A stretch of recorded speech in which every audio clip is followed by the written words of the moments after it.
ልደትና ክርስቶፈር እናንተ በእግዚአብሔር ጸጋ ብቻ ወይም በኢየሱስ በሰራው ስራ ብቻ ያለኛ ስራ እንዲሁ በጸጋው የእግዚአብሔር ልጅ ሆነናል ስትሉ አደሴም ታይም የመንግስቱ ወራሾች ሆነናል ማለታችሁ አይደለም? ልጅነቱን ሊያጣው ይችላል ብለህ ታምናለህ? ልጅነት የሚታጣ ነገር ነው ወይስ ከነ ልጅነቱ ነው ሲኦል የሚገባው ነው? ሁለታችንም እኔም አንተም ኃጢአት ሰራን፣ መንገድ ላይ እየሄድን ለምሳሌ አይቶ የተመኘ አመነዘረ ነው የሚለው። እኔ እናንተ ወክ እያደረግን አስፋልት ዳር ሁለታችንም አይተን በልባችን ተመኘን። ማታ ነው ወደ ቤታችን እየሄድን፣ አንተ ንስሐ አባትን የማግኘት እድል የለም። ኦኬ ጥፋት መሆኑ ግን እኔ ገባኝ። ይሄ ነገር ጥፋት ነው ስቻለሁ፣ እግዚአብሔር ፍቃድ አምሶሪ ብዬ በልቤ ንስሐ ገባሁ። አንተ ግን ንስሐ አባትን አላገኘም። ሁለታችን መንገድ ላይ አቅጣጫ የሳተ ሚኒባስ ቢገጨን አንተ ሲሆን እኔ ገነት ነው። ክርስቶስ ጋር አንድ ሳይሆን ይድናል? አይድንም።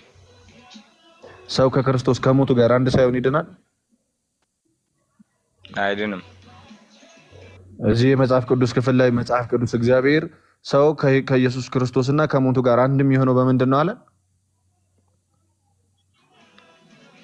በጥምቀት። ሰው ካልተጠመቀ ይድናል? አዎ ይድናል።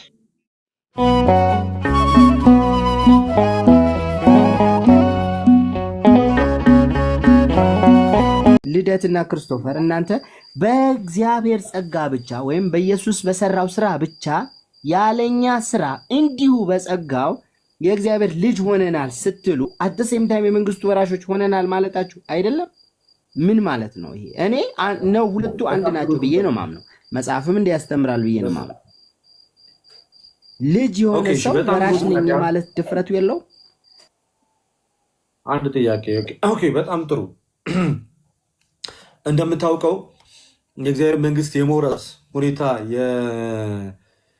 ፍጻሜነቱን የሚያገኘው በክርስቶስ ኢየሱስ መምጣት ነው አይደለ? ማይ ራይት ናው ክርስቶስ ኢየሱስ መምጣት ወይ እኛ ወደሱ በመሄድ በሞት ስንሄድ ወይ እሱ ሲመጣ ከሁለት ባንዱ ነው ወራሽ የምንሆነው አይደል? ጌታ ለምንድን ነው የሚመጣው? ገነት የምንገባው ጌታ ለምንድን ነው የሚመጣው? ጌታ ለምንድን ነው የሚመጣው? እኛን የተዋረደ ስጋችንን ሊወስደን። ስለዚህ ጌታን ባይመጣ ልትል አትችልማ። ካልመጣማ አለቀል፣ በቃ ተስፋም የለም። ክርስቶስ ካልመጣና ወደሱ ካልወሰደ ነፍስን ከስጋ ጋር አዋህዶ በትንሣኤ ሳያስነሳ ወደሱ ካልወሰደ ምንም ጥቅም የለውም። ምድሩ ታዲያ የክርስቶስ መምጣት ሲጀመር መምጣት አለበት። እሱ ሳይመጣ ልደት እሱ ሳይመጣ እኛ በሞት ከዚህ ምድር ስንለይ ሁለት ዴስቲኒ ነው የሚኖረን፣ ወይ ገነት ወይ ሲኦል እንገባለን አይደል? ስጋ ትሄዳለህ፣ በስጋ ትሄዳለህ ማለት ስጋ አብሮ ሄደ። ስጋ ምድር ነው የሚቀረው፣ ዞሮ ዞሮ ነፍስን የምትሄደው አይደለ? ስጋ ይሄዳለህ። አዎ ለሱ ዋጋ ሰጣለሁ። አይ ለሱ ዋጋ ነፍስ የምትሄድበት ቦታ ማተር ያደርጋል አይደል? እሱኛውን አይደለም ሞር እኔ እያነሳ ያለሁት የጌታ መምጣት ግን ግዴታ ነው። የጌታ መምጣት የተዋረደው ስጋችንን ማለት ፒችዝ የሚሞተው ስጋችንን የማይሞት የሚበሰብሰውን ስጋችንን የማይበሰብስ ያደርገዋል በትንሣኤ። ኦኬ ያን ነው እኔ እያወራሁት። ኤኒዌይስ ወደ ጠየቀው ጥያቄ ልመለስ። የእግዚአብሔር ልጅ መሆንና መዳን የተለያየ ነገር ነው ወይ? አይደለም። በመጀመሪያ ደረጃ ብዙ አይነት መዳን አያስተምርም መጽሐፍ ቅዱስ። አንደኛው መዳን የዘላለም ሕይወት፣ ሌላኛው መዳን ፈውስ እየተባለ የሚጠራው ስጋዊ ፈውስ ነው። እኛ ደግሞ እሱ አይደለም ርዕሳችን ወይም ጉዳያችን ወይም ፎከሳችን እሱ አይደለም። ትኩረት አድርገን የምናወራው ምን ወደሚለው ነው። መዳን ስንል ስለ ዘላለም ሕይወት እያወራ ነው። በቤተ ክርስቲያናችን ወይም በክርስትና ትምህርት መዳንን በጊዜ ሂደት ከፋፍለን እናስቀምጣለን እንጂ የመዳን አይነቶች ብለን አናስቀምጥም። አይነት የለውም መዳን። አንድ ድህነት ነው ያለው፣ ግን በጊዜ ሂደት ውስጥ ተከፋፍለው ይቀመጣል። ድኛለሁ፣ እየዳንኩኝ ነው፣ እድናለሁ። ያው አንዱ ድነት ያንን አንዱ ድነት ድኛለሁ ስል ምን እያልኩ ነው? እየዳንኩ ነው ስል ምን እያልኩ ነው? እድናለሁ ስል ምን እያልኩ ነው ብለን አብራርተን እናስቀምጣለን እንጂ የእግዚአብሔር ልጅ መሆን ሌላ መዳን፣ ወደ እግዚአብሔር መንግስት መግባት ሌላ መዳን አይደለም። ሁለት የተለያዩ ጉዳዮች የሉትም። ይህንን ነገር በደንብ አድርገን ልትይዘው ይገባል። ኦኬ እንደዛ ከሆነ በመጀመሪያ ደረጃ ሁላችንም አስቀድመን የቁጣ ልጆች ነበርን። ከሞት ወደ ህይወት በክርስቶስ ኢየሱስ የመስቀል ስራ ከሞት ወደ ህይወት መጣን።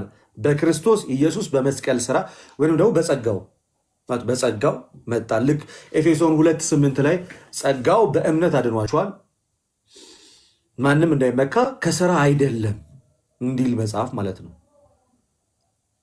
ኦኬ ጸጋውን ደግሞ እኛ ተካፋይ የሆነው በሚስጥራት በኩል ነው። ጸጋው በእምነት ያድናል ለሚለውን የዛ ጸጋ ተካፋይ የሆነው በሚስጥራት በኩል ነው። ክርስቶስ ሞተልን። የክርስቶስን ሞትና ትንሣኤ በጥምቀት በኩል የእኛ ገንዘብ አደረግነው። ክርስቶስ በእኛ እኛም በክርስቶስ በቅዱስ ቁርባን በኩል አገኘ ነው። ፔሪድ። ይሄ በጸጋ የመዳን ነው። ይሄ የእግዚአብሔር ልጅ ሆነ። የእግዚአብሔር ልጅ ስንሆን ምን አይነት ሚል እምነት ይዘን ነው ጭንቅላታችን ውስጥ? ልጆች ከሆንን ደግሞ ወራሾች ደግሞ ነን የሚል የተስፋ ቃል ልባችን ውስጥ አለ። ልጆች ከሆንን ደግሞ ወራሾች ነን። ልጆች ስለሆንን ነው እኮ የምንወርሰው።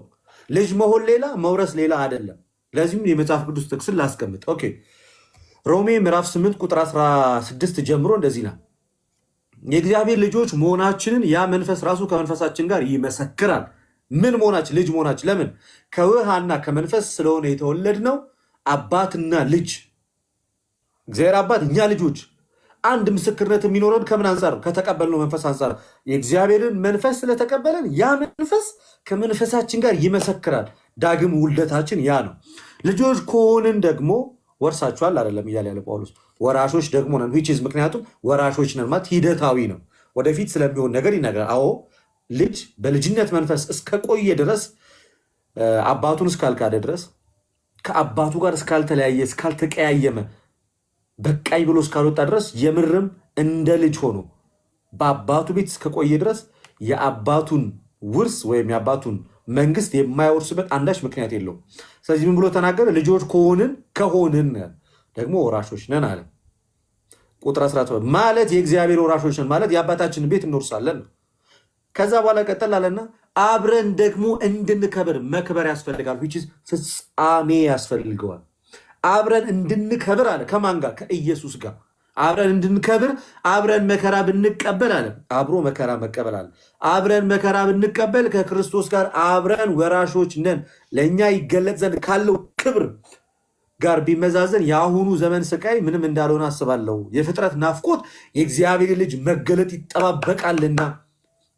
ስለዚህ አሁን እኛ ጉጉታችን የእግዚአብሔር ልጅን መገለጥ ነው። እሱም በልጅነት መንፈስ መዳናችንን እየፈጸመ ነው። ፊልጵስዩስ 2:12 በፍርሃትና መንቀጥቀጥ መዳናችሁን ፈጽሙ እንዳለ ያን ያደርገን። ስለዚህ የእግዚአብሔር ልጆች ከሆንን እኔም ክርስቶፎረስም ኤርሚም እዚህ ውስጥ የምታያቸው ክርስቲያኖች የእግዚአብሔር ወራሾች ነን ብለን እናምናለን። እስከ መቼ ድረስ ግን?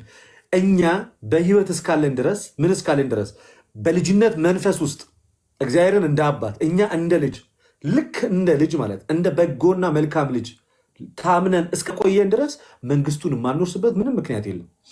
ምን እንዲል መጽሐፍ ማቴዎስ ወንጌል ምዕራፍ 24 ከቁጥር 13 ላይ እስከ መጨረሻ የጸና እሱ ይድናል። በልጅነት መንፈስ እስከ መጨረሻ የጸኑት እነሱ የእግዚአብሔር መንግስት ይወርሳሉ። እኛ እያወራን ያለ ነው ወራሾች ደግሞ ነን። ወራሾች በመሆን ሂደት ውስጥ ምን አለ? ክርስትናን ስትቀበል የዘላለም ሕይወት አለ። ጊዜው ሲደርስ ወራሽ እንደምትሆን ልብህ ያምናል። አሁን ከእናቴ ጋር ስኖር የእናቴን ንብረት ተካፋይ ነኝ፣ ወራሽ ነኝ፣ አምናለሁ። ጊዜው ሲደርስ ወራሽ ነኝ። እስከዛ ድረስ ግን ከእናቴ ጋር በሰላም መኖር፣ በእናቴ ትእዛዝ መኖር ይኖርብኛል። ከልጅነት መንፈሴ እንዳልወጣ ማለት ነው። ልክ እንደዛው የእግዚአብሔር ልጅ ከሆንን መንፈሱ ከመንፈሳችን ጋር የእውነት ይመሰክራል። ከዛስ ምን እናደርጋለን? በመንፈስ የእውነትን ፍሬ እንዘራለን። የምናጭደው ምን ይሆናል? ወራሽ ነን ያለውን የዘላለም ሕይወት ይሆናል። እሱን እንዴት ነው የምናገኘው? ከመከራው ጋር አብረን ስንካፈል፣ አብረን ደግሞ እንድንከብር አለ ጳውሎስ። አብረን መከራ መቀበል የሚለውን በዚህ ዓለም ስላለው መልካም ተጋድሎ ነው የሚናገር። መከራ የሚለው ቃል ብዙ ጊዜ በምን ይፈታል? ተጋድሎ። ተጋድሎ ማለት ምን ይባላል ማለት ነው? ልክ ጳውሎስ ሃይማኖቴን ጠብቄያለሁ፣ ሩጫዬን ጨርሻለሁ፣ ሃይማኖቴን ጠብቄያለሁ አለ። መልካሙን ገድል ተጋድያለሁ እንዳለ መልካም ገድል አለ። የክርስቲያኖች ገድል ሰይጣንን እያሳፍሩ ዓለምን እየናቁ በመልካም ስራ የሚጸኑ ያ ተጋድሎ ይባላል። ስለዚህ መቃብረን መከራ ብንቀበል ደግሞ ወራሾች ነን። ስለዚህ ሂደት ያደርገዋል ጳውሎስ ማለት ይመጣና የዘላለም ሕይወት አለ፣ ትጀምራለህ። ከዛ ወደኋላ የለም ማደግ ነው ወደ ላይ። ኦኬ ውይቱ ጋር ለመድረስ የዘላለም ሕይወት ገመዱን ይዘዋል ወንድሜ። ጸጋው ደግሞ ይረዳሃል። ኦኬ አንተ ደግሞ ምን ታደርጋለህ? ክርስቶስን በመምሰል ያንን ያስከውን ይዘህ በእግዚአብሔር ከተማ ውስጥ ከቅዱሳን ህብረት ጋር ጌታ እስኪመጣ ድረስ አብረህ ወደ ላይ ትሄዳለህ። ልክ ጌታ ሲመጣ መጨረሻ ላይ ሙላቱን ሁሉ ያገኝና በክርስቶስ ኢየሱስ መምጣት ፍጻሜነቱን አግኝቶ የዛን ሰዓት ላይ ምን ትሆናለህ ማለት ነው? ለዘላለም ደግሞ ከእርሱ ጋር እንኖራለን። አሁንስ ነው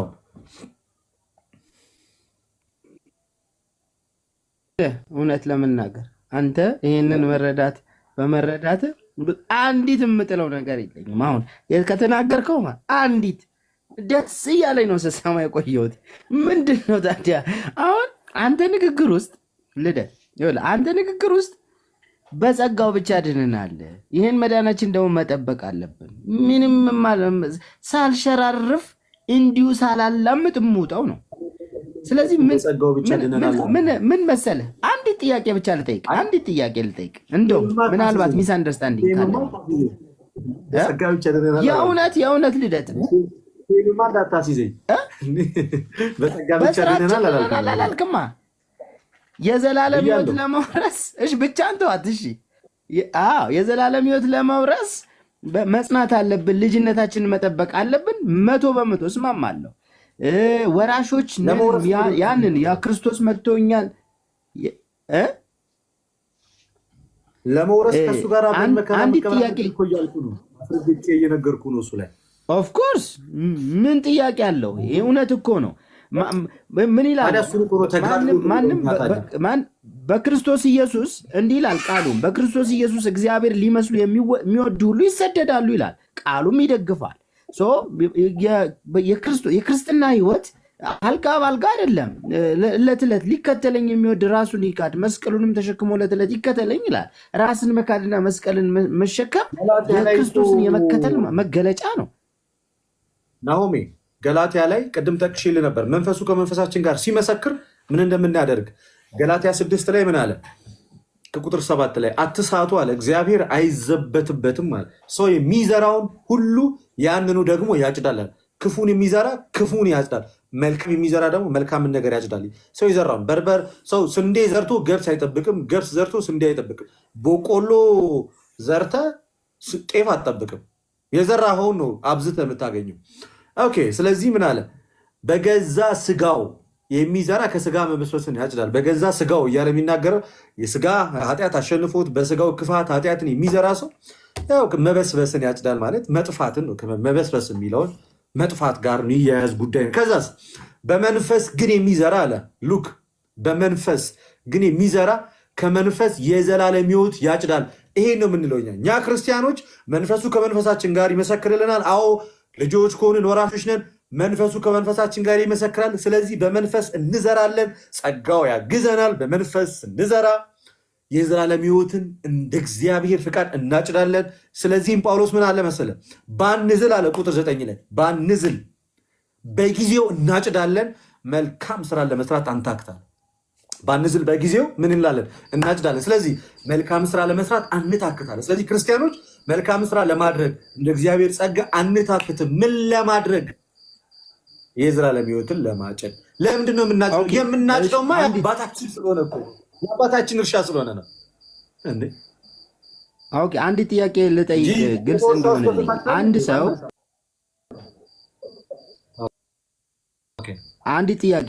ሰው አንተ እንዳልከው ለምሳሌ መልካም ባይዘራ ወይ ደግሞ በቅድስና በጽድቅ ባይመላለስ እግዚአብሔርን እየመሰለ ባይኖር ልጅነቱን ሊያጣው ይችላል ብለህ ታምናለህ? ልጅነት የሚታጣ ነገር ነው ወይስ ከነ ልጅነቱ ሲኦል የሚገባው ነው ብለህ የምታምነው?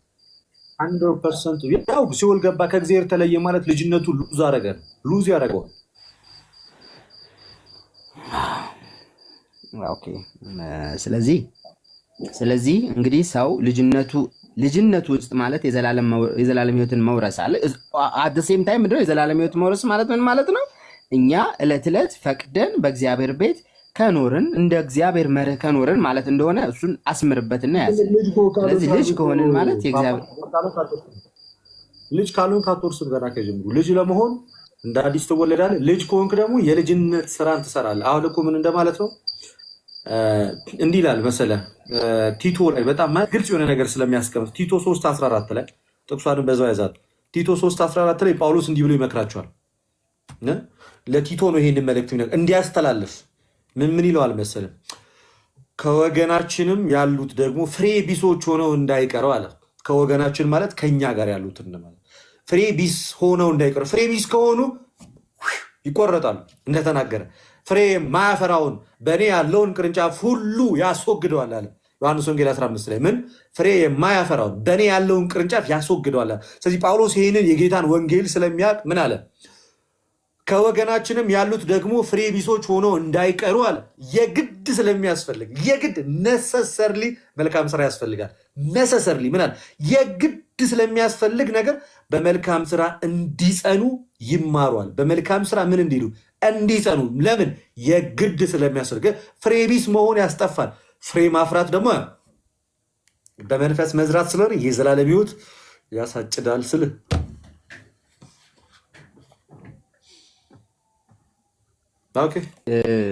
እኔ አሁን አንተ ካልከው ነገር ጋር እንደው የተርም መለያየት ካልሆነ በስተቀር ሰው በእምነት ብቻ ያለ ስራ የእግዚአብሔር ልጅ ይሆናል። የእግዚአብሔር ልጅ ሆኖ ደግሞ መዳኑን ዕለት ዕለት ሲፈጽም ነው ወራሽ የሚሆነው ነው ያንተ ፖይንት።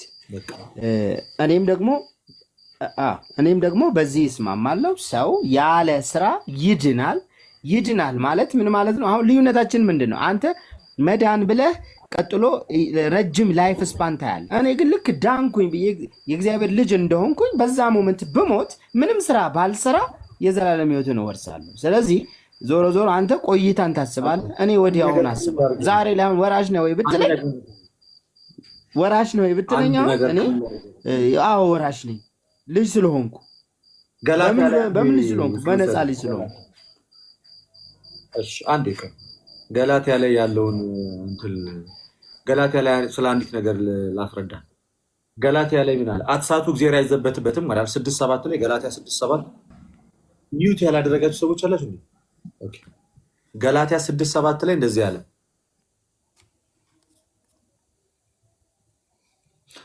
የምሞት እቅድ ከሌለኝስ ይላል ኤርሚ ኤችዲ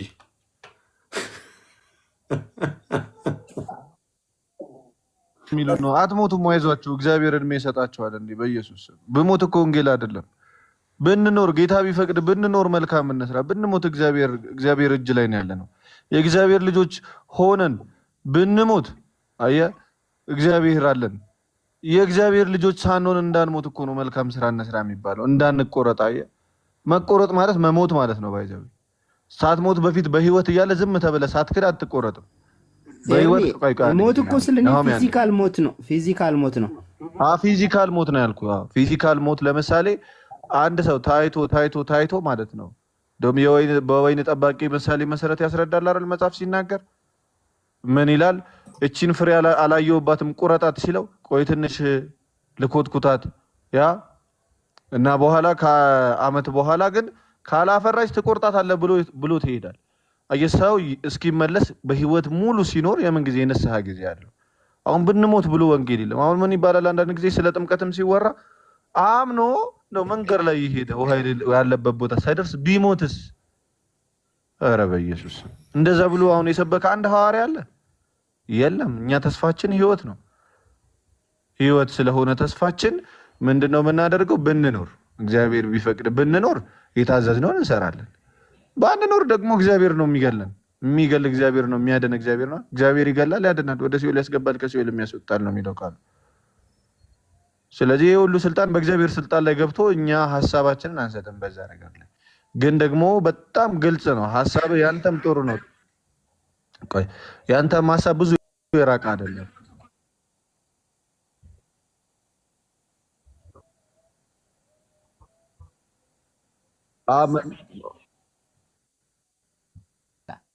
እግዚአብሔርን መካድም ሊኖር ይችላል። ስለዚህ አሁን እኔ ዛሬ ላይ ሆኜ እግዚአብሔርን አልካድኩትም የእግዚአብሔር ልጅ ዛሬ ብትሞት ስትለኝ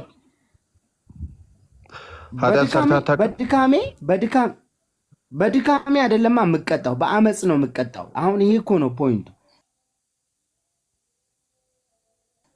እኔ በንስሐ እየተመላለስኩ ለምሳሌ ምን ማለት ነው? አመፅና ድካም ነው ልዩነቱ? አስረዳኝ። አመፅና ድካም ማለት ኃጢአት። እሺ አመፅ እንዴት መሰለ ኤርሚ? አመፅ ማለት ኃጢአትህን ሳትጠላ ለንስሐ የሚሆን ልብ ሳይኖርህ ሆን ብለህ በአመፅ ስትመላለስ ነው አመፅ ማለት። ድካም ግን በነገሮች ታለ ወይ ነገር አጓግቶ ወይ ነገር ፈርተህ ምትስተው ስህተት ነው ድካም ማለት። ስለዚህ እግዚአብሔር ልክ ደከምክ ብሎ ሳታረገ ብሎ ወስዶ ሲኦል አያስገባም። ልጅ ነህ። የት ጋር ነው ያለው እሱ ጥቅስ? አንተ አሁን ለምሳሌ በድካማችሁ ችግር የለውም ስትደክሙ ደክማችሁ ከሆነ የሆነ ኃጢአት የምትሰሩት ኢትስ ኦኬ፣ እሱ ገነት ያስገባል ንስሐ ባትገቡም። ግን ደግሞ እንደ አመጻችሁ ከሆነ ግን እኔ አሁን እንዳልኩ አይነት ጥቅስ የቱ ጋር ነው ያለው? ንስሐ ኤርሚ ንስሐ ከገባህ አትሞትም። ይሄ እኮ የሚያጣላን አይደለም። የሌለ ነገር ላይ ሀሳብ እየሰጠ ነው አባቴ። ስትሩማን ፋላሲ እየሰራ ነው። ስትሩማን ፋላሲ እኔ ባልጠየቅኩት ጥያቄ ላይ እኔ ባላረኩት ነገር ላይ አንተ መልስ እየሰጠህበት ነው። ስለዚህ ሲጀመሩ ነው አልጠየቅኩም። በሱ ከተስማማ ንስሐ ካልገባ አትድንም ከተባለ ይኸውልህ በኢየሱስ ክርስቶስ ስታምን ትወለዳለህ ለመልካሙ ስራ።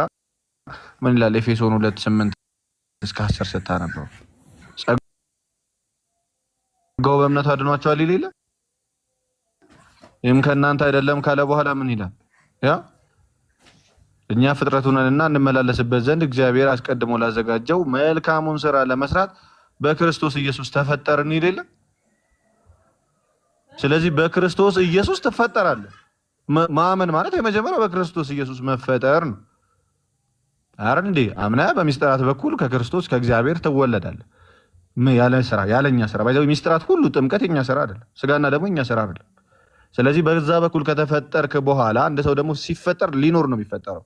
የተፈጠረበትም ዓላማ እዛ 2:10 ላይ ኤፌሶን 2:10 ላይ ለመልካሙ ስራ ተፈጠርን ይላል።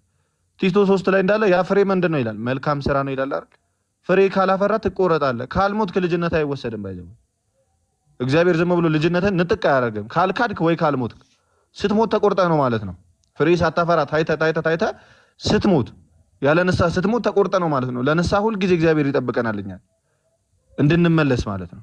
ኃጢአት የለብንም ብንል ራሳችን እናስታለን። በኃጢአታችን ብንናዘዝ ከኃጢአታችን ሊያድነን ከአመፃም ሁሉ ሊያነጻን የታመነና ጻድቅ ነው ይላል አይደል ዮሐንስ በመልእክቱ ላይ። ስለዚህ ያን ቀን ሁልጊዜ ይጠብቀዋል ጌታ። እስከ መቼ? በህይወት እስካለሁ። እኔ ዛሬ በህይወት አለሁ። ስለዚህ ምን ማድረግ አለብኝ? ኃጢአት እስከሰራው ድረስ ኃጢአቴን መናዘዝ። ለምን? እንዲያድነኝ ከኃጢአቴ ከአመፃም እንዲያነጻኝ። ከአመፃ ማለት ከማምፀው ነገር ምን እንዲያደርገኝ? እንዲያነጻኝ። ከሰራው ኃጢአት ደግሞ ምን እንዲያደርገኝ? እንዲያድነኝ። ስለዚህ በህይወት እኔ አሁን አንተ ባልካቸው በአብዛኞቹ እስማማለሁ። ግን እኛ ስንሞት ወይ ንስሐ ከሞትን ወይ ደግሞ ከካድን ነው ወደ ቅጣት ወደ ፍርድ የምንሄደው ያልከው ነገር ከካድን እስማማለሁ። ከሞትን ግን የሚለው ሀሳብ ላይ ጥያቄ አለኝ። ምክንያቱም አሁን ለምሳሌ አሁን ኤርሚ አሁን አንተ ጥያቄ ልጠይቅ። አሁን ለምሳሌ አሁን አንተ ኃጢአት ሰርተሃል። በተመሳሳይ ሁለታችንም እኔም አንተም ኃጢአት ሰራን። መንገድ ላይ እየሄድን ለምሳሌ አይቶ የተመኘ አመነዘረ ነው የሚለው። እኔ እናንተ ወክ እያደረግን አስፋልት ዳር ሁለታችንም አይተን በልባችን ተመኘ። ማታ ነው ወደ ቤታችን እየሄድን አንተ ንስሐ አባትን የማግኘት እድል የለም። ኦኬ ጥፋት መሆኑ ግን እኔ ገባኝ። ይሄ ነገር ጥፋት ነው ስቻለሁ፣ እግዚአብሔር ፍቃድ አምሶሪ ብዬ በልቤ ንስሐ ገባሁ። አንተ ግን ንስሐ አባትን አላገኘም። ሁለታችን መንገድ ላይ አቅጣጫ የሳተ ሚኒባስ ቢገጨን አንተ ሲሆን እኔ ገነት ነው የምንገባው ወይስ ሁለታችንም ሲሆን የምንገባው ወይስ ሁለታችንም ገነት? ናሆሚ አንገባም። መኪና ይገጭ መልሴ እኔ ግን ሊገጨን እንትን ምን አለ ሊገጨን ይችላል። ይቅርታና ናሆም ሊገጨን ይቅርታ ናሆም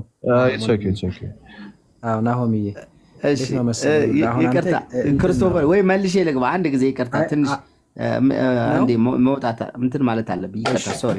እንትን ነው የሆነ በኤክሴፕሽን ላይ ዶግማ አይመሰረትም እና እንደዚህ ቢሆንስ እንደዛ ቢሆንስ ለዛ ነው ኤርሚ አይገጨንም ያለ እና አይገጨንም። እንዲህ ለምን ይገጨናል? ማን ያለው? ለእኔ ለንስሐ እየፈለግኩኝ ከዛ ንስሐ ሳያስገባ የሚገል አምላክ የለኝም። ገብተዋል?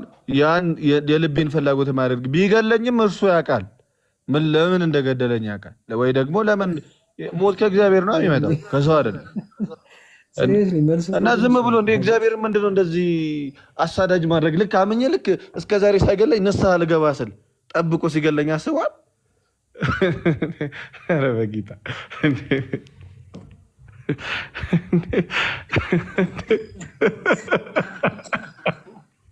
እኔ በጣም ይገርም ጌታ።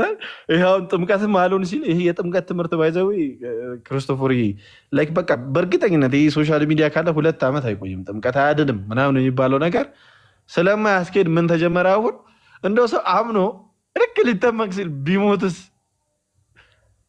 እግዚአብሔር አስቧል። 40 ዓመት ምናምን ያልገደለውን ልጅ ልክ አምኖ ልክ ሊጠመቅ ሲል መንገድ ላይ ሲገለው ማለት ነው። ይህ ሰፈራችሁ እንትን እኮ አይደለም እንዴ? እንደዛ አይባልም። ነውር ነው ሆነ እንዴ?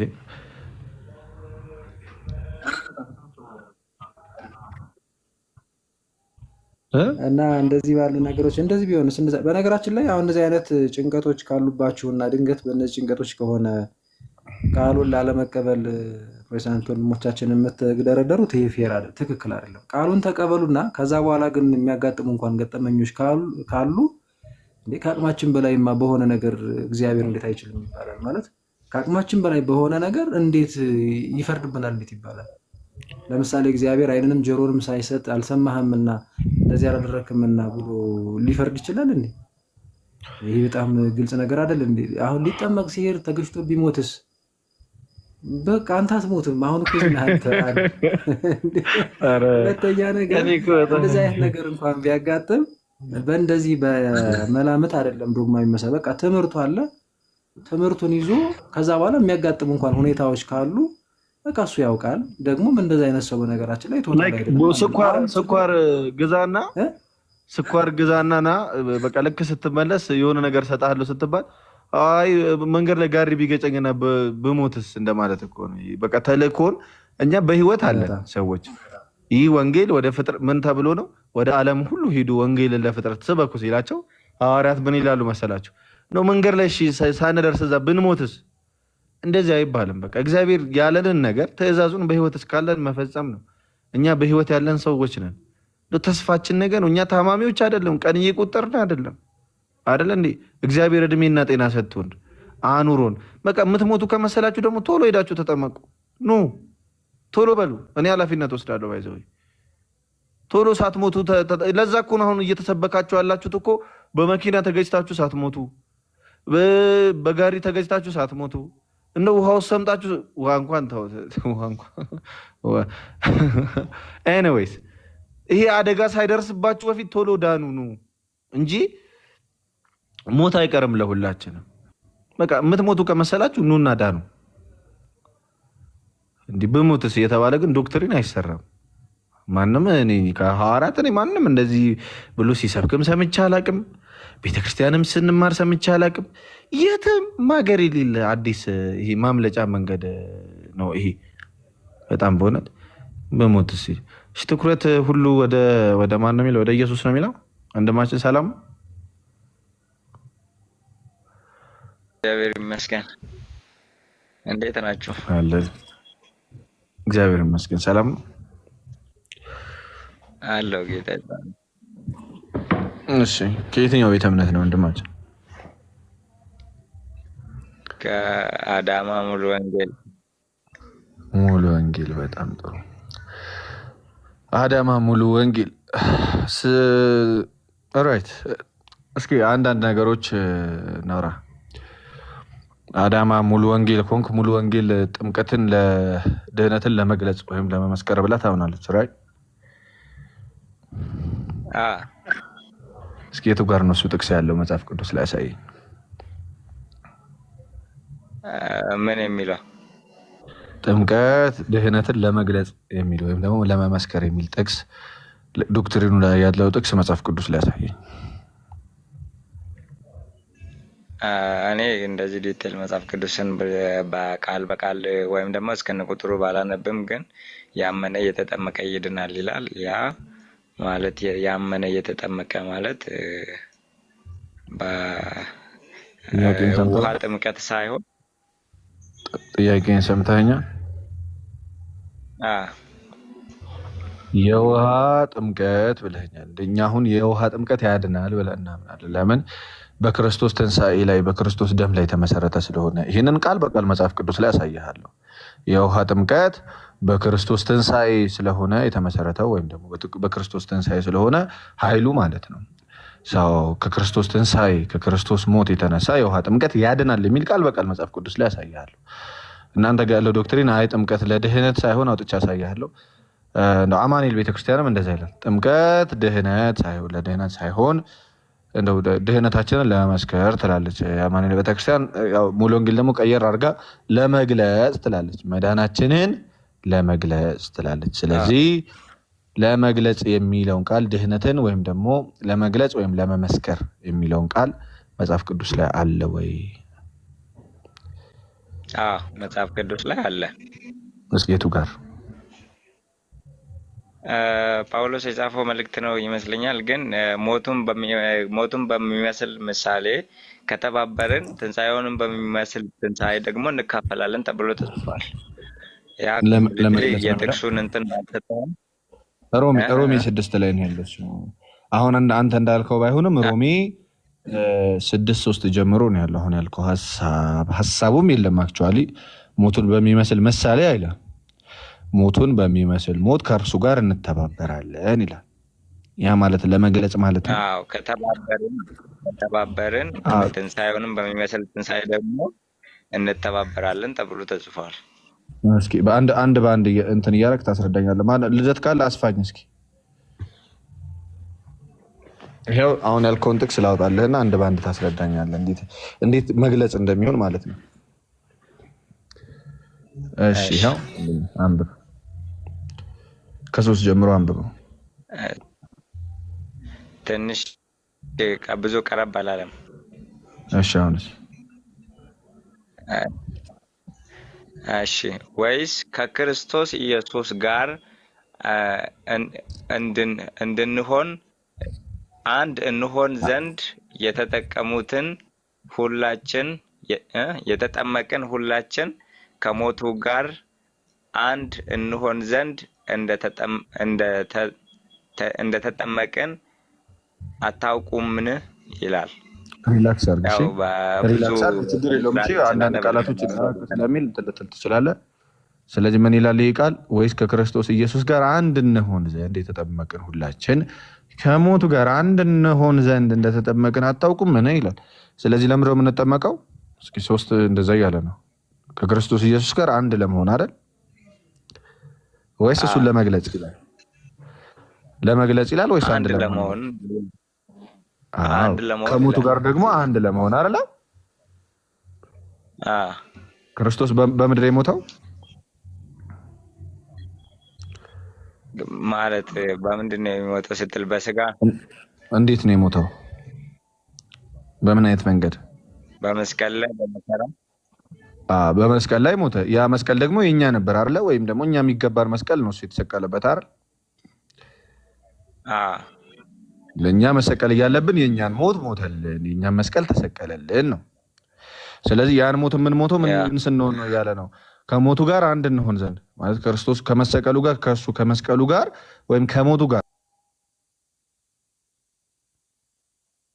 አንድ እንሆን ዘንድ እንደተጠመቅን አታውቁምን? ታውቃለህ አንተ?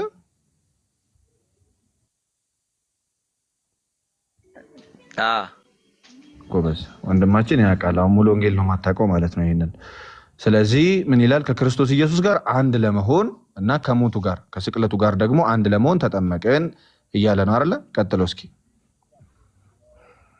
ይሄ ግን መጽሐፍ ቅዱሱ እያወራ ያለው አንተ ባልከው አውድ ሳይሆን መጽሐፉ ያለው አሁን ለምሳሌ የሞቱን በውሃ ጥምቀት ያገናኝና ነገር ግን የትንሣኤውን ወይም ደግሞ እሱ ለእኛ የከፈለውን ዋጋ ደግሞ ልክ ኢየሱስ ክርስቶስ ሲናገር ወይም ደግሞ ዮሐንስ ለኢየሱስ ክርስቶስ ሲናገር ከኔ በኋላ የሚመጣው እሱ በእሳትና በውሃ ያጠምቃቸዋል ያለው ቃል በውሃ የሚለው ኖርማል ነው።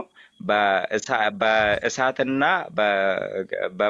በመንፈስ ቅዱስና በእሳት ያጠምቃቸዋል ሲል በመከራ ውስጥ ማለፋችንን ወይም ደግሞ በብዙ ቻሌንጆች ውስጥ እንደምናልፍና ወደ ክርስቶስ የእሱን መከራዎችን የመስቀሉን መከራዎችን እንደምንቀበል የሚያሳይ ነው እንጂ አንተ እንዳልከው በእንትን ብቻ ያስቀመጠ አይመስለኝም። እኔ እንደምረዳው ማለት ነው። እስኪ ምን ይላል? በእሳት ሲል በመከራ እንደምናልፍ አይደል ያልከኝ? እሺ እንዲህ ይላል በእሳት የሚለው። እሺ መጀመሪያ ከአውድ በፊት ምን አለ መሰለ? መጽሐፍ ቅዱስን ምን ይላል መሰለ? እኔ ለንስሐ በውሃ አጠምቃችኋለሁ። ማቴዎስ ወንጌል ምዕራፍ 3 ከቁጥር 11 ጫማውን እሸከም ዘንድ የማይገባኝ ከኔ በኋላ የሚመጣው ግን ከኔ ይልቅ ይበረታል፣ እርሱ በመንፈስ ቅዱስ በእሳት የሚያጠምቃችኋል ይላል። እሺ መንሹ በእጁ ነው፣ አውድማውን የሚፈጽመው ያጠረዋል፣ ስንዴውንም በጎተራው ይከታል፣ ገለባውን ግን በማይጠፋ እሳት ያቃጥላል አለ። እሳት ማለት ድካም ነው ወይስ ገሃነም ነው? እሳት በማይጠፋ ሲል የመጨረሻን ውሳኔ የሚያሳይ ወይም ደግሞ የገሃነብን ቅጣት መሆኑን ስለ ፍርድ ነው የሚያወራው። ኦብቪየስሊ እኛ ስለ መንፈስ ቅዱስ በመንፈስ ቅዱስ ጥምቀት እናምናለን። ለምሳሌ ሰው በመንፈስ ቅዱስ ይጠመቃል። ኦብቪየስሊ ለምሳሌ ከሐዋርያት ጋር እያወሩ የሐዋርያት ስራ ምዕራፍ 10 ላይ መንፈስ ቅዱስ ይወርድላቸዋል አይደል?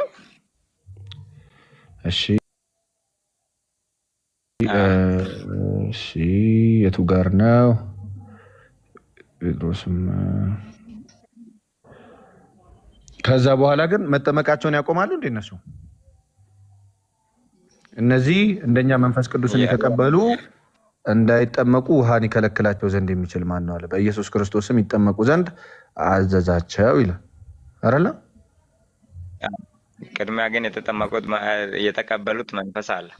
መንፈስ ቅዱስን ኤኒ ታይም ለምሳሌ እግዚአብሔር በፈቀደ መንገድ መንፈስ ቅዱስ ይወርድላቸዋል። ገና ለመናገርም በጀመርን ጊዜ ይላል። ቆይ ላሳይ። እሱንም ለመናገርም በጀመርኩ ጊዜ ለእኛ ደግሞ እንደወረደ ምን አደረጉ? ጴጥሮስም ይህንን ገና ሲናገር ቃሉን በሰሙት ላይ መንፈስ ቅዱስ ወረደ። ወይ 11 ላይ ላሳይ ይሄንን ቃል። እሺ እንዲህ ይላል። ይኸውላየው እርሱም አንተና የቤተሰቦች ሰው ለመናገርም ምን አለ? ለመናገርም በጀመርኩ ጊዜ መንፈስ ቅዱስ ለእኛ ደግሞ በመጀመሪያ እንደወረደ ለእነርሱ ወረደላቸው ይላል። ገና ለመናገር ሲጀምር ማለት ነው። አያ መናገር ተናግሯል ማለት ነው። ገና ለመናገር በጀመርኩ ጊዜ አለ። ገና ልሰብክ ስጀምር አንተ ላይ መንፈስ ቅዱስ ሲወርድ ማለት ነው። ከዛ በኋላ ግን በውሃ ይጠመቃሉ። በውሃ ደግሞ የሚጠመቁት ለደህነት ነው። እሱን አሳያለሁ። ግን ሮሜ ላይ ስንገባ ሮሜ 6:3 ላይ ሮሜ አንተ የጠቀስክልኝ ፓርት ላይ ማለት ነው ከክርስቶስ ኢየሱስ ጋር አንድ ለመሆን ነው አይደል የምንጠመቀው? ከሞቱ ጋር ደግሞ አንድ ለመሆን ነው የምንጠመቀው። መተባበርን ያሳያል እኮ መጽሐፍ ቅዱስ። አሁን እዚህ ጋር ያለው መተባበርን ያሳያል። አንድ ለመሆን ቀጥለው 4 አንብበው። እንግዲህ ክርስቶስ በአብ ክብር ከሙታን እንደተነሳ እንዲሁ እኛም በአዲስ ሕይወት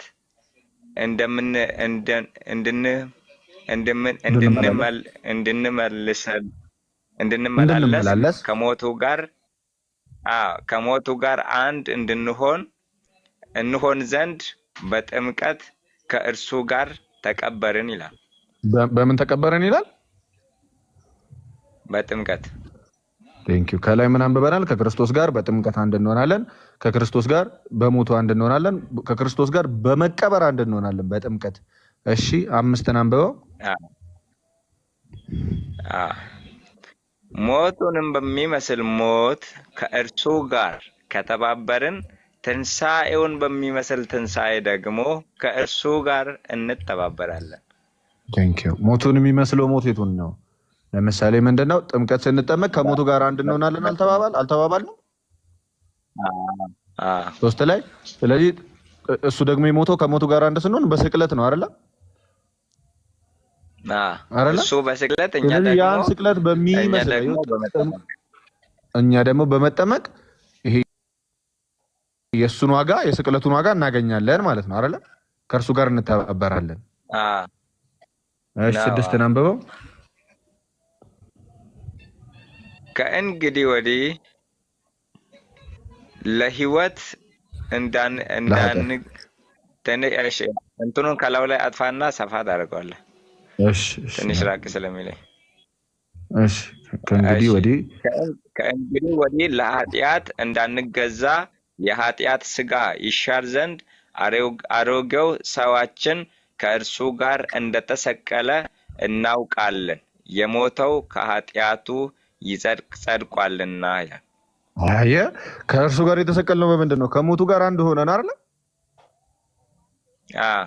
ከእርሱ ጋር የተሰቀልነው ከሞቱ ጋር አንድ ሆነን፣ ከሞቱ ጋር አንድ የሆነው ተጠምቀን ነው አይደለ?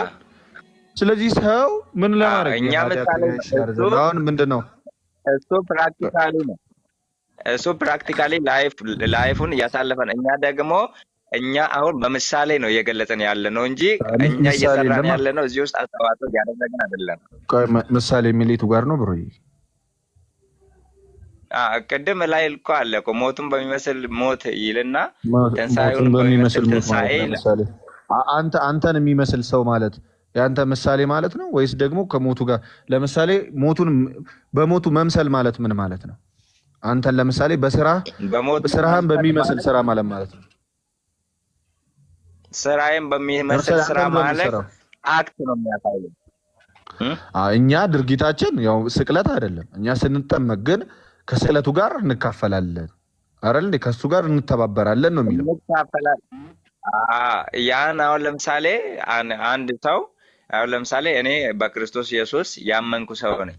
በክርስቶስ ኢየሱስ ሳምን ይሄ ነገር አፕላይ ከማድረጌ በፊት በህይወቴ ላይ አፕላይ ከመደረጉ በፊት የጥምቀቱ ስርዓት ወይም ደግሞ ሞቱን በሚመስል ሞት ትንሣኤውን በሚመስል ትንሣኤ የሚለው ነገር በህይወቴ ላይ ሀፕን ከማድረጉ በፊት እኔ በክርስቶስ ኢየሱስ በማመኔ በልቤ የተቀበልኩት የክርስቶስ ኢየሱስ መንፈስ መጽሐፍ ሲናገር እንዲህ ነው የሚለው። ሮሜ ላይ ሲናገር የክርስቶስን ከሙታን ያስነሳው ያ መንፈስ በእናንተ ውስጥ ቢኖር ለሚሞተው ስጋችሁ ህይወትን ይሰጣል ስለሚል እኔ ኦልሬዲ ህይወትን አግኝቻለሁ ማለት ነው።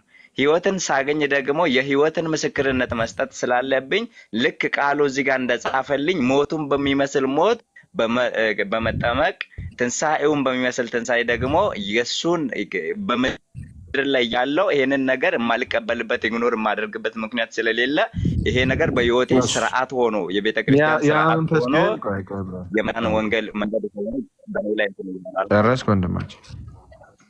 ጨረስክ? እሺ ጨረስክ? ይኸውልህ ያ መንፈስ መጥቶ ግን ይሄ ጥምቀት አያድንም የሚል ከሆነ ያ መንፈስ የእግዚአብሔር መንፈስ አይደለም፣ የአጋንንት መንፈስ ነው እያልኩ ነው። እሺ አሁን ያ መንፈስ ችግር የለውም፣ ትቀበለው ትችላለህ። ነው የምትቀበለው። ቆይ ትኩረት አንዴ አዳምጥ። ኧረ በኢየሱስ ዝም ብዬ እንዳዳመጥኩ እኔ አዳምጠኝ። እሺ አመሰግናለሁ። ይኸውልህ ብራዘሬ ያ መንፈስ ለምሳሌ ቅዱስ ጴጥሮስ የሐዋርያት ሥራ ምዕራፍ ቀደም ያሳዩት 11 ላይ ገና ሊናገር በጀመረ ጊዜ ወርዷል። ያ መንፈስ ግን ያን የውሃ ጥምቀት ምን ይለዋል? በመንፈስ ተመርተዋል ሐዋርያት የጻፉት። ያ መንፈስ አንተ የምትለው መንፈስ የእግዚአብሔር መንፈስ ከሆነ ምን ይልሃል መሰለህ? ቆይ ሰማኝ። ከኢየሱስ ክርስቶስ ጋር አንድ ትሆኑ ዘንድ ተጠመቃችሁ ይላል። ከሞቱ ጋር ደግሞ አንድ ትሆኑ ዘንድ ተጠመቃችሁ። አየህ፣ ያን ሞቱን በሚመስል ሞት ከእርሱ ጋር ከተባበራችሁ ትንሣኤውን በሚመስል ትንሣኤ ደግሞ ከእርሱ ጋር ትተባበራላችሁ። በጥምቀት ከእሱ ጋር ትቀበራላችሁ። በጥምቀት ለኃጢአት እንዳንገዛ የኃጢአት ስጋን ትሽራላችሁ። አየው፣ ለኃጢአት የሚገዙ አልነበሩ በብሉይ ኪዳን ያሉ አባቶቻችን? ለኃጢአት ይገዙ ነበር አይደል? ከእግዚአብሔር ጋር ያወሩና ለምሳሌ መጠጥ ተጠጥተው ከልጆቹ ጋር የተኛ ነበር ሎጥ ለምሳሌ አይደል እንዴ? ወንድሜ ቅዱስ ነው፣ ግን ከሚዘንበው እሳት ወጥቷል አይደል? እሱ ቅዱስ ተብሎ ግን ደግሞ ምን አደረገ? መጠጥ ጠጥቶ ምን አደረገ? አየህ፣ ያ ጸጋ የለም። ይሄ በክርስቶስ የምናገኘው ጸጋ የለም። የኃጢአት ስጋችን እንዲሻር ግን ምን ማድረግ አለብን? በመስቀል የተሰራውን ስራ መቀበል አለብን አይደለ? በመስቀል የተሰራውን ስራ በእምነት ነው የምንቀበለው። ያ እምነት ግን በምንድን ነው? ቀድሞ በዚህ ቃል በማመን አይደለም እንዴ? ኢየሱስን አምናለሁ ስትል ቃሉን በሙሉ አምናለሁ ማለት ነው አይደል? አዎ። ያ ቃል ደግሞ ምን ይላል መሰለህ? ስትጠመቁ የኃጢአት ስጋችሁን ትሽራላችሁ እና ትሰቅሉታላችሁ። አሮጌው ሰዋችሁን ትሰቅሉትና አየህ ከክርስቶስ ጋር አንድ ትሆናላችሁ እያለ ነው። ታምነዋለህ?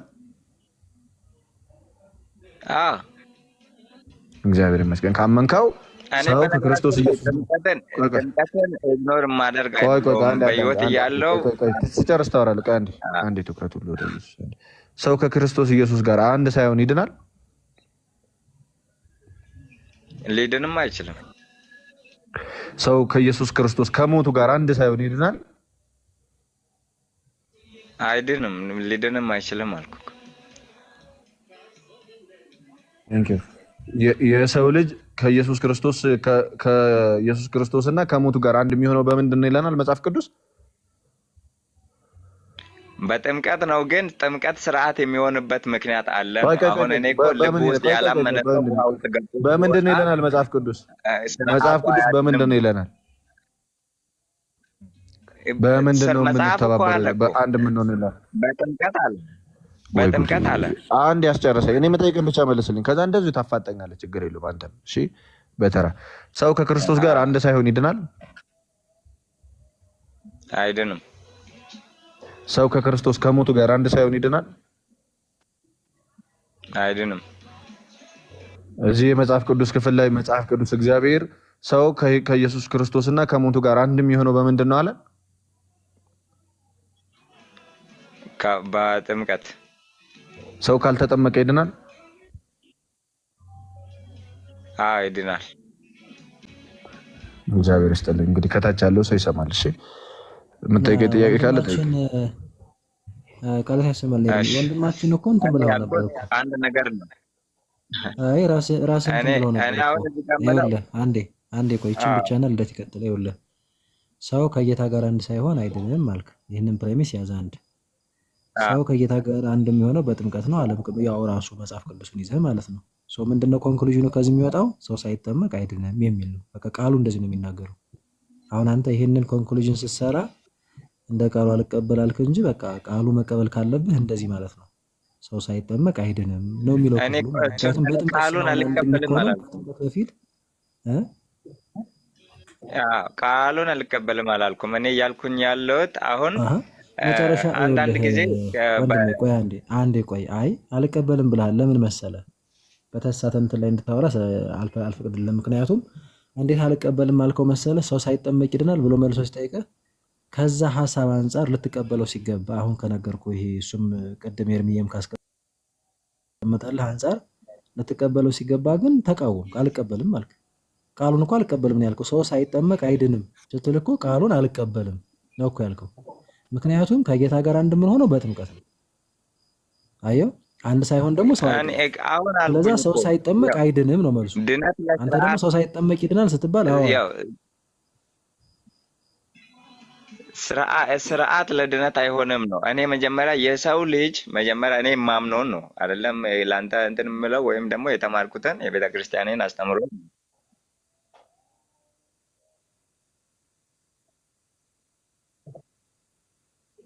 ይኸውላችሁ ዶክትሪን ከመጽሐፍ ቅዱስ የሚበልጥባችሁ ከሆነ ችግር የለውም። የቤተ ክርስቲያን ዶክትሪን ከሆነ ታትስ ኢንፋሊብል ዶክትሪን ከሆነ በዶክትሪን ደረጃ ከአባቶቻችን ከሐዋርያት ጀምሮ የመጣ ዶክትሪን ከሆነ ችግር የለውም።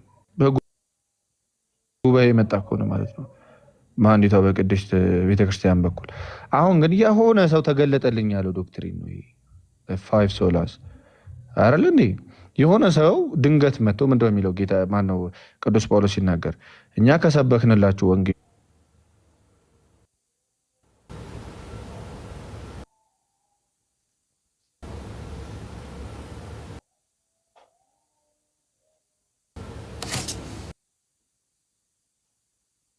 ላችሁና ኤርሚ ኮና እንቀበለው ማለት ነው። ጥቅሱ ሮሜ ምዕራፍ 6 ከቁጥር 3 ጀምሮ እስከ 6 ነው። እሺ ይሰማችኋል? እኔ ጋር እንትን ያለ ነው። በመሀል አስወጥቶ ይሰማናል። የኤርሚ ቀይ ሁሉ አብርቷል። እኔ ጋር በመሀል አስወጥቶ ነበር። አይገርምም?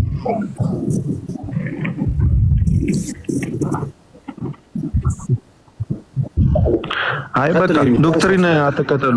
ከመጽሐፍ ቅዱስን በዶክትሪን ሳይሆን የምትለኩት ዶክትሪንን በመጽሐፍ ቅዱስ ነው መለካት ያለባችሁ። እሺ፣ ምክንያቱም መጽሐፍ ቅዱስ የራሳቸው የሐዋርያት ቃል ስለሆነ የራሳችሁን ዶክትሪናችሁን በምን ትለኩታላችሁ? በዚህ በተቀደሰው መጽሐፍ ሐዋርያት በተናገሩት ነገር እንጂ የሆነ የሙሉ ወንጌልን ዶክትሪን፣ የመካነ ኢየሱስን ዶክትሪን፣ የአማኑኤል ቤተክርስቲያንን ዶክትሪን ለዚህ ለመጽሐፍ ቅዱስ ማሳያ አድርጋችሁ አይ ለምስክርነት ነው ጥምቀት ያድናል ይላል። ጥምቀት ከክርስቶስ ጋር አንድ እንደሆነ አይ ዶክትሪን አይምሯችሁ ውስጥ መቀመጥ የለበት።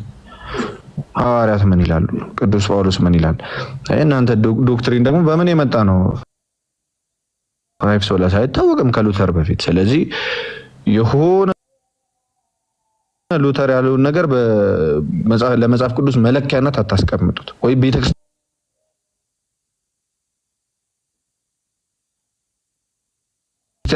የተባላችሁትን የሆነ ቸርች የተባላችሁትን የሆነ ነገር ሰውዬ ነገራችሁ ነገር ለመጽሐፍ ቅዱስ መለኪያ አይሆንም። በዚህ ለካ ከወደቀ ወደቀ ነው አለቀ።